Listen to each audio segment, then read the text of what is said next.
গোৱালপাৰা জিলা ছাত্ৰ মুক্তি সংগ্ৰাম সমিতিৰ উদ্যোগত অসমত APSCৰ যি কেলেংকাৰী চলি আছে APSC এক্সামক লৈ APSCৰ দৰে এখন সেনসিটিভ এক্সামক লৈ যি এক্সামৰ জৰিয়তে অসমৰ প্ৰশাসন যন্ত্ৰটো ভালদৰে সুচাৰুৰূপে পৰিচালনা হ'ব। সেই প্ৰশাসন যন্ত্ৰৰ পৰীক্ষা নিযুক্তি পৰীক্ষাত যেতিয়া দুৰ্নীতি কৰে এখন চৰকাৰে, তেতিয়াহ'লে মানে আমি নৱপ্ৰজন্মই বা শিক্ষিত সমাজে ছাত্ৰ সমাজে বস্তুটো কেনেদৰে মানি ল'ব পাৰোঁ।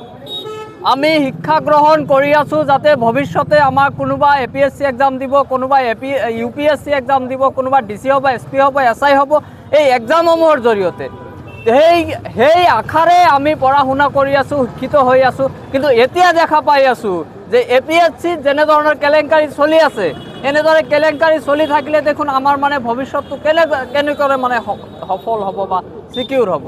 আৰু আজি ছাত্ৰ মুক্তি সংগ্ৰাম সমিতিৰ এই দুৰ্নীতিৰ বিৰুদ্ধে গণতান্ত্ৰিক আন্দোলন কৰি থকা অৱস্থাত গোৱালপাৰা জিলা প্ৰশাসন তথা গোৱালপাৰা পুলিচে আমাৰ ছাত্ৰ এজনক আটক কৰিলে। আৰু এইটো সম্পূৰ্ণৰূপে অগণতান্ত্ৰিক যে গণতান্ত্ৰিক দেশ এখনত এজন মানুহে আন্দোলন কৰিবই পাৰে, তেখেতৰ অধিকাৰ আছে যে আন্দোলন কৰিব আৰু চৰকাৰক আঙুলিয়াই দিব যে চৰকাৰে এইটো ভুল কৰিছে। আৰু এই কেলেংকাৰীৰ বিৰুদ্ধে মাত মাতিবলৈ গৈ যদি কোনো এজন ছাত্ৰ বা ছাত্ৰ নেতাৰ যদি এৰেষ্ট হ'ব লগা হয়, ইয়াতকৈ লজ্জাজনক আৰু বিষয় আমাৰ মাজত নাই।